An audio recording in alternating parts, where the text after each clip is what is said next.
Hi my loves, welcome back to my channel. In today's video, we will going to channel some random messages from your person. Okay, so ang focus ng reading na to ay for love. Ayan.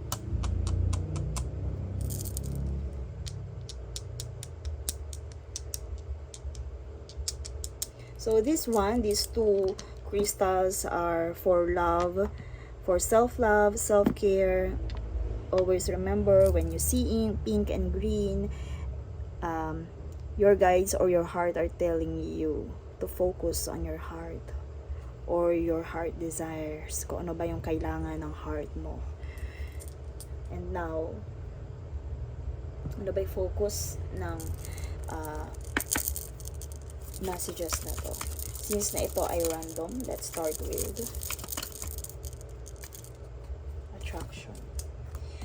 Kaya kanina pa lang nandyan na tayo sa crystals. You attract romantic love. You attract your desires or kung ano man yung desires ng heart mo by enjoying your moment fully.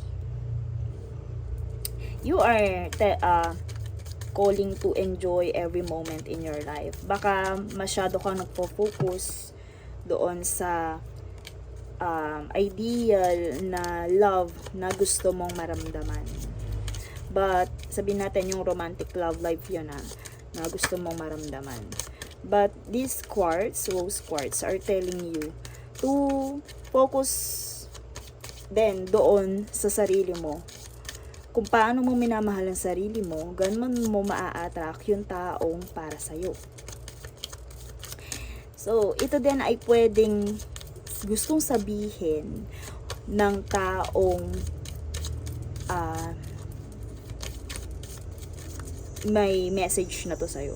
Gusto nilang makita na ine-enjoy mo yung every moment in your life. Gusto nilang makita sa'yo yun. What else? You're in separation dito sa taong to. They want you to be in this joyful situation. Kung ikaw man, sabihin natin na baka pinoportray mo na ikaw ay broken hearted. Meron kasi minsan sa tao, gusto nilang nakikitang masaya ka. Kahit na nasaktan ka, gusto nilang makita kung paano mo i-enjoy ang mga bagay-bagay kahit na sabihin na ikaw ay in pain. They want you to enjoy your life even in this situation, time apart from your partner. You are, sabihin natin, in separation with this person. Anong gusto pa nilang sabihin sa'yo? Why? Bakit kayo in separation? Or right now, they are not able or available to give this enjoyment to you. Right now, their higher self wants you to know na yung kanilang 3D self ay hindi available para sa connection na to. Kaya ina-advise nila na i-enjoy mo kahit wala sila, kahit malayo sila, and kahit you are separated with this person.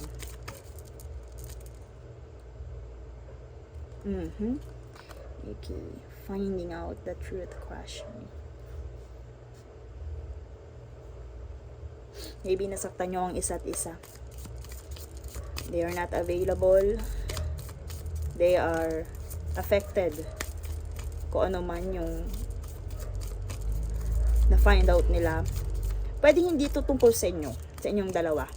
Meron silang nalaman na naka-apekto dito sa connection na meron kayo. And it caused them to be not available for the connection with you, for your situation. Ayan. And maybe ito din yung nag-cause ng separation. Right now, your person is, sabihin natin, into contemplation na para saan ba yung naging situation nyo or relationship ninyo. They are starting to understand kung ano man yung connection na meron kayo. Sabihin natin na ito ay, this person needs healing. I hid who I really. Pwede nalayo ka sa taong to. Now they are not available for you or for this situation. And maybe meron silang, kumbaga hindi nila ipinakita kung ano yung tunay na sila when yung time na magkasama pa kayo.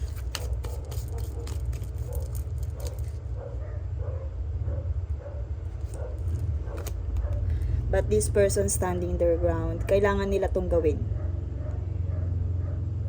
Kailangan nilang gawin na itago yung nararamdaman nila. Okay, I feel na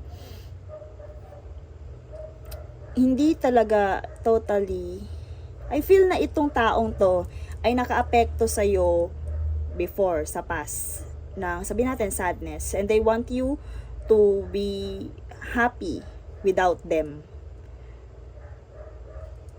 Hindi nila, sabihin natin yung sadness na yon ay sabihin natin dahil hindi nila ipinakita kung sino sila. Maybe their feelings also, itinago nila yung feelings nila sa'yo. Pwedeng ganon, pwedeng nag-cause yun ng pain sa'yo. And sa tingin nila tama yung ginawa nila yon, na itago or itago kung sino sila, kung ano naman yung nagawa niya sa past. But always remember, you are the best thing. Kumbaga,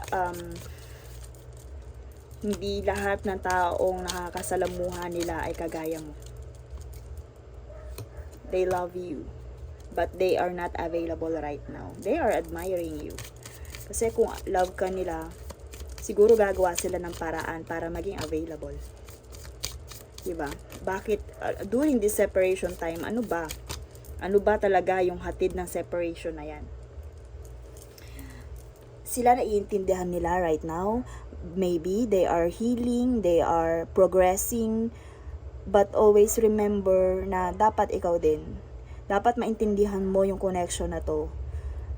Kung sila ay, sabi natin, still moving and hoping na someday ay sabi nila yung kanilang itinago before sa iyo, dapat ikaw din ay nasa ganong level. They love you. They love you. You're the best thing na ikaw yung taong nakilala nila, nakasama nila. Sabihin natin na ikaw pa lang ang nagpaparamdam sa kanila nun. And now, they are realizing to heal. Time to heal for both of you. Pero ikaw, assure yourself na kailangan nag-heal ka rin. Hindi na ikaw yung time na sabihin natin na yung time na nagkahiwalay kayo. Because I see this person starting to progress, to love themselves, to develop growth for them, and also for this connection. I don't react when people mention you. Walang nakakaalam ng kung ano man tinatago na to sa'yo. Napaka-secretive ng taong to. Kung ano may admire ito, yung love, yung unconditional love na nararamdaman niya, walang nakakaalam. Hindi niya yung pinapahalata. Siya lang ang may alam. Because kahit yung mga tao sa paligid niya hindi aware na ganun yung impact mo sa buhay nila. And yan, kagaya ng sinabi ko, aware siya, 'di ba? Sinabi ko dito na maaaring siya ay nag-cause sa'yo ng sadness, ng pain. Kaya gusto kanilang makitang masaya, gusto nilang makitang ini-enjoy mo yung buhay mo.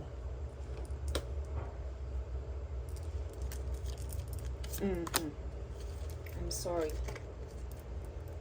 Feeling sorry. Okay. Right now, alam nila yung naidulot or alam nila yung naidulot na pain sa'yo. They are feeling sorry. People may not aware with this. Siguro yung tao sa paligid nyo aware sa nangyayari, but hindi aware ang mga tao sa paligid nyo kung paano niya tong gustong sabihin sa'yo, kung paano niya to gustong i-express. Because ito yung pinapanindigan niya eh. I know exactly what I was doing. Yan lang ang awalam ng mga tao sa paligid nyo. But they don't react when they mention or yung pag naririnig nila yung pangalan mo. Pag binabanggit ka nila, they don't react. Pero deep inside, they want you to be happy. They are feeling sorry for what was happened.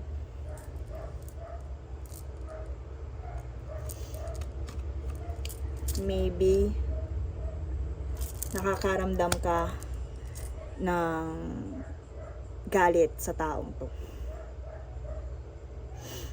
because of the pain na idinulot nila. Maybe you portray some sadness, kaya aware sila na nasaktan ka talaga ng sobra. But they want you to know that kung ano man yung pumapasok, mga negative impression na natatak or sabihin natin nakatatak na sa isip mo, they want you to think twice. You are wrong. Hindi lahat ng iniisip mo about them ay tama.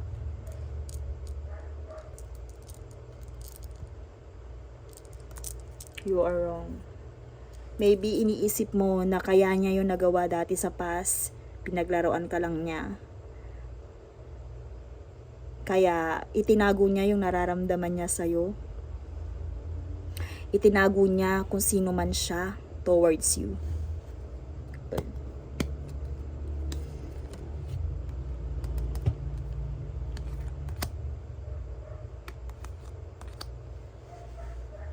Because they have so much desire for you.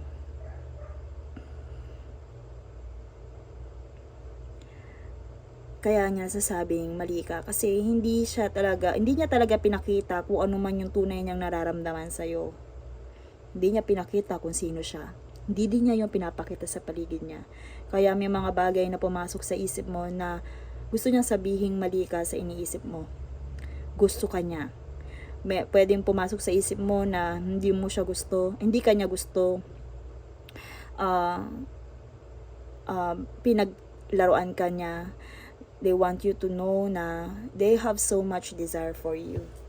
They want you to be happy, to enjoy life. Not, sabihin natin may guilt ba na pumapasok? May guilt ba? Yes. The answer is yes. May guilt. Somehow, guilty siya sa naging effect ng situation na nangyari sa past. And, ayan. Gusto niya itama yung pagkakamali na yun. They want to propose, ayan, papunta, offering. But, sabihin natin, they are not rushing. Muhugot sila ng lakas. They want to offer you something, romantic proposals. But right now, sabihin natin, in a very slow motion. Gusto nilang i-express yun. Gusto nilang, they are planning na itama, kung ano may itinago niya sa'yo before, yung mga hindi niya napanindigan sa paligid because of this. Kumbaga may tinatago siya eh. Tinago niya to. They want to express this creatively. But this energy is really slow. Sabihin natin ito ay lahat ay nandun pa lang sa 5D plane. Wala pa to sa 3D. Dahil sobrang bagal ng nights. Kumbaga, they want to offer something pero not into speed of motion. Maybe nagpaplano pa lang sila.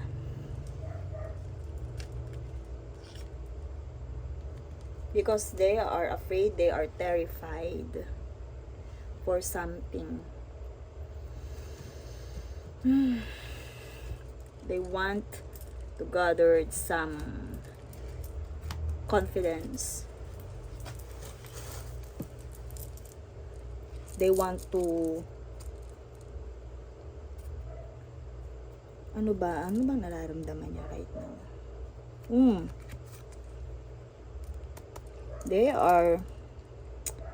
They are hurting. They still hurting. They are terrified. Why? Guilt. I feel na sobrang guilt ang nararamdaman ng taong to. Kaya gusto niya kanyang makitang masaya. Three of Swords, broken-hearted siya. Sobrang broken-hearted din siya. Hindi niya alam. Gusto niya lumapit sa iyo pero hindi niya alam kung paano. Hindi niya alam kung kailan, pero gustong-gusto niya. Pero right now, they are broken-hearted.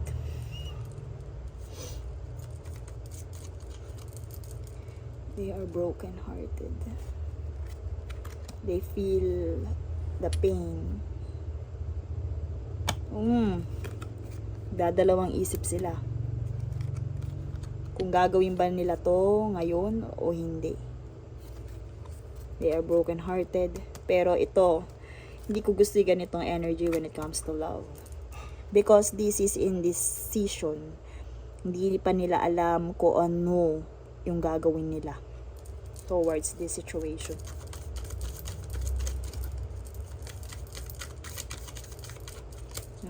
Kailangan niya manindigan, I think.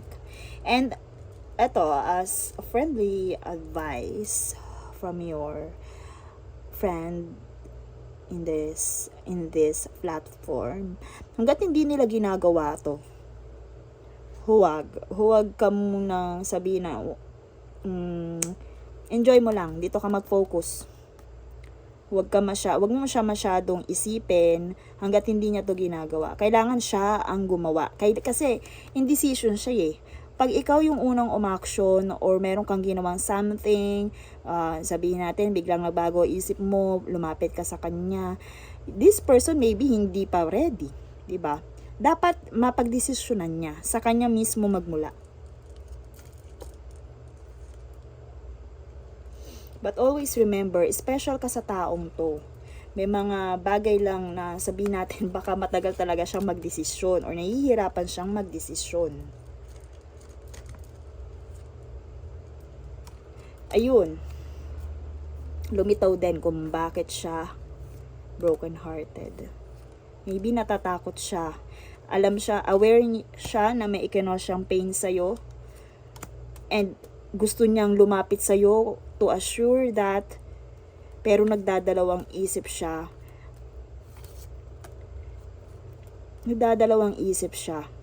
Kung gusto niya kung kaya ba niya tong gawin, but one thing is for sure, gusto niyang malaman kung may pag-asa pa ba na maibalik, na ma-win back ka. Because they really want you. Okay, pero kagaya ng sinabi ko, hanggat lumilitaw yung energy na to, indecision pa siya kung paano niya yan i-express. This channeled messages is from 5D. Kailangan, lalo na kung ikaw ay feminine, manifesto into 3D. Gawin muna niya bago nyo. You already know. I think meron siyang ginawa pa. Isa na din to, eto ayan. I think alam niya na alam mo na. Kung ano man yun, I think alam na niya na alam mo na. Maybe alam mo na may feeling siya sa'yo. Maybe alam na niya or alam mo na may ginawa siyang hindi tama sa'yo. maybe alam mo na isa siya sa nag-cause sa'yo ng pain. So, you already know. They knew it. Oh. And gusto niyang, kung ano man yung nalaman mo, gusto kanyang protektahan. Gusto niya i-express na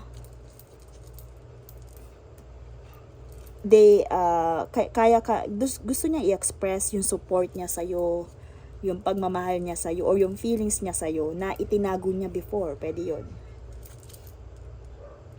I am obsessed with your body. Gusto ka na niyang makasama. But they are afraid. They are still indecision. Your person wants to be with you, pero hindi niya alam kung paano niya gagawin. Lahat yan ay nakalutang pa sa kanyang isipan kung paano niya yun gagawin. They are not grounded with this decision, this plan. Di niya alam kung ano ang pipiliin niyang gawin. They are obsessed with you. They want you. Alam niyo yung gusto niyang mapa sa kanya, pero sabihin natin yung action wala. Mabagal yung energy. Yung decision yung energy. Pero gustong-gusto ka niya. One thing is for sure, huwag ikaw ang unang a-action. Because, kagaya ng sinabi ko, pwedeng mabaliktad because of this Two of Pentacles. Pwedeng right now, ito energy niya, biglang nagbago ang energy once na ikaw ang lumapit sa kanya or nag-take action. Pwedeng mangyari yun because of this indecision energy.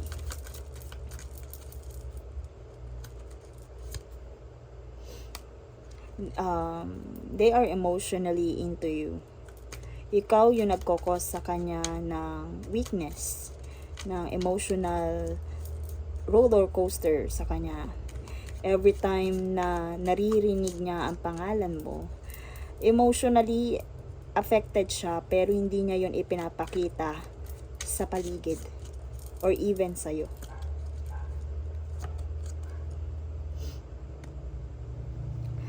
Gusto niyang mabago kung ano man yung nakita mo or yung ipinapakita mong, sabihin natin na maybe tingin mo sa kanya ay iba na, masamang tao or what, pero gusto niya mabago yung pananaw mo na yun. Gusto niya yung mabago yung pananaw mo towards them.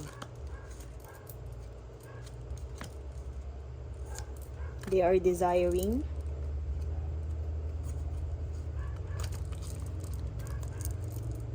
bakit? Ikaw yung nagkokos sa kanila ng ganitong klase ng okay, malapit na. Fulfillment.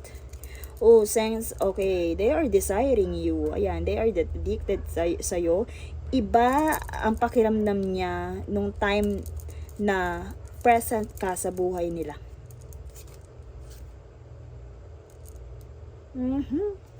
O, diba? Your person really wants you, but they are still hanging. Ang bagal ng energy. Sobrang bagal ng energy dito. Indecision, the hangman, feeling trapped. They are confined. They are limiting themselves. They are lack of direction. Hindi nila alam kung paano Hindi nila alam kung paano ulit kayo magtatagpo sa isang sitwasyon. Minsan, they are iniisip na lang nila na kung pwedeng baguhin ang nakaraan kasi hindi nila alam kung paano. They are waiting. They are lack of direction. They are still contemplating about this situation. They are planning, but they are still contemplating. Nakikita nyo kung paano kabagal yung situation. So, advices from your spirit guides. Advices from your spirit guides. Kasi ang bagal ng energy ng connection na to. Your person wants to, they are waiting. Peaceful resolution is coming. Okay. Para din dito sa situation na to, maayos at maayos. Kung ano man to, kung ano man maging desisyon ng person mo, peaceful resolution is coming. Look for a sign. Okay? Look for a sign. So this one maybe ma-actualize siya. Maybe okay. Radiate. Maybe ipakita na niya, okay, look for a sign. The sun. The sun is kung ano ang nakikita ng environment. So, kailangan ay mag-actualize kung ano man yung mga narinig mong words kanina na gusto niyang sabihin sa'yo. Kailangan ay ma-actualize, maipakita niya yun sa'yo mismo. Look for a sign. Isa yun sa mga sign, kailangan ay ma-manifest niya into 3D dimension yung mga gusto niyang sabihin sa'yo. That's the significance of sun. The sun is, kumbaga nakikita siya ng ating mga mata. Ganun yung sign na kailangan niya ipakita sa'yo. And no need to worry. Diba sinabi ko kanina, napakabagal ng energy. But, your angels and guides are telling you na hindi mo kailangan mag-worry. Kung sinabi ko kaninang mabagal, that's the energy right now. Pero kung ang person mo ay patuloy mag-heal, patuloy na maiintindihan itong connection na to, they are improving. Okay, ganda. The energy are, sabi natin, napakabagal, di ba? Sinabi ko kanina, but your angels and guides are telling you na no need to worry. There's room for improvement in this situation. Kahit gaano to kabagal, nag-i-improve siya day by day. But right now, not the right time. Hindi pa sa ngayon, but they are planning, they are contemplating, they are indecision. What else? So ngayon, kung hindi pa ngayon, kailan? Okay. Kung hindi pa ngayon, kailan? Pag nakakita ka na ng sign from them.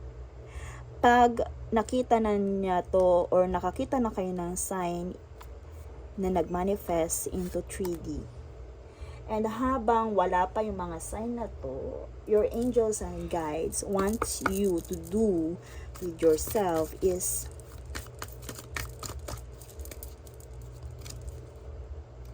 to contemplate then and to meditate. Meditate. Baka in 5D makapag-connect kayo. Okay, positive affirmation, attraction and affirmation. Sa ngayon, i-enjoy ang mga bagay-bagay, be grateful, and positive talk para sa sarili mo. Positive affirmation para sa sarili mo. Okay, siguro ito is not the right time for self-pity. Always remember, your person wants you to see na ine-enjoy mo ang mga bagay-bagay. Pwede ding, ibig sabihin nun is nata-turn on siya sa'yo every time na nakikita ka niya nag-enjoy. Pwede ding hangad niya ang kaligayahan mo dahil dun sa mga pain na na-cause niya sa'yo sa past. He wants you to heal. Okay, message. And another message for this. Okay. It's always been the connection with you. It's always been the connection with you. Natin. It's always been the connection with you. Malabo. It's always been the connection with you, even when we didn't talk. It was there. It would always be there. Some people will leave you words you will always remember, and others will leave a feel your soul cannot forget. Oh my gosh. Ay, ang sweet. diba? They really love you. They really love you. The connection was there. Even na wala kayong communication, nararamdaman nyo ang isa't isa. And iba ang impact mo sa kanila. Iba yung impact ng boses mo. Iba yung impact ng presensya nyo. So, sabihin natin ito ay masasabi natin soul connection. And pwede din natin consider yan na lessons sa inyong dalawa. And I think that's all for this channeled messages. I hope you really understand this connection.